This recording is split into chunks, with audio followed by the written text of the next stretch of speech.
తారీఖు జరిగే ఇందిరా పార్క్ ధర్నాకు మేమందరం సిద్ధమైనాం. కావున గ్రామాలలో ఉన్న ప్రతి ఒక్క నిరుద్యోగ యువతులందరూ కూడా కదం తొక్కి ఇందిరా పార్క్ దగ్గరికి రావాల్సిందిగా కోరుతున్నాము. ఇక్కడ ఎంతమంది మహిళా శక్తిని చూస్తున్నారు కదా, మీరు కూడా అసలు ఏమాత్రం భయపడకుండా ముందుకు రావాలి.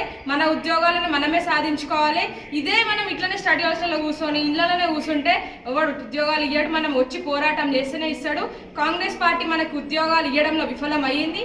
ఏడాది తిరిగేలోపే 2 లక్షల ఉద్యోగాలు అని చెప్పిండు, కానీ ఒక్క ఉద్యోగం కూడా రిలీజ్ చేయకుండా ఈరోజు అధికారం చేపట్టి ఇప్పుడు లోకల్ బాడీస్లో కూడా పోయే ఆలోచనలు ఉన్నది ప్రభుత్వం. ఇప్పుడు కనుక మనం బయటికి రాకపోతే ఇంకెప్పటికీ కూడా మనకు ఉద్యోగాలు రావు. కావున మనం అందరం ఖచ్చితంగా రావాలి. ఒక్కరోజు మన ప్రతాపం మీద చూపిస్తే ప్రభుత్వం భయపడే విధంగా ఉండాలి. ఖచ్చితంగా మనం అందరం రావాలి. చలో ఇందిరా పార్క్, డిసెంబర్ 5వ తారీఖున చలో ఇందిరా పార్క్. అందరు ఖచ్చితంగా ప్రతి ఒక్కరు వాట్సాప్ స్టేటస్లలో పెట్టాలి. మీ తెలిసిన వారందరికీ కూడా ఫార్వర్డ్ చేయాలి. మేము ఇంకా వేరే స్టడీ హాల్స్కి కూడా వెళ్తున్నాం. ఇంకా మాకు తెలియని వాళ్ళలో మీరు మీ ఫ్రెండ్స్ ఎవరైనా ఉంటే వాళ్ళకు కూడా మీ విషయాన్ని మీరు ఇన్ఫార్మ్ చేయాలని నేను కోరుకుంటున్నాను. చూపించి ఆ రాహుల్ గాంధీకి 2 లక్షల ఉద్యోగాలు ఎందుకు ఇవ్వడం కూడా వాడి సంగతి చూసి వస్తాం.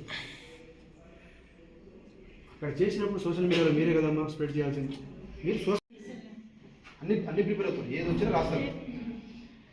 సో ఇప్పుడు ఒకటి గవర్నమెంట్ మనం నోటిఫికేషన్ ఇయ్యదని అర్థమైంది, ప్రతిపక్ష పార్టీలు కూడా ఎవరు ఇవ్వడని అర్థమైంది. నేను తెలుసా అసలు మీకు ఎవరికైనా?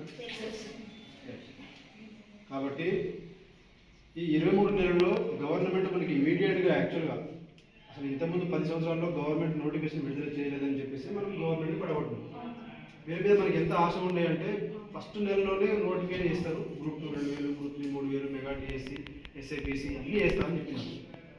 ఒక్కటి వేయకుండా వేయలేదని చెప్పేసి దీక్ష కూర్చుంటే ఆ రోజు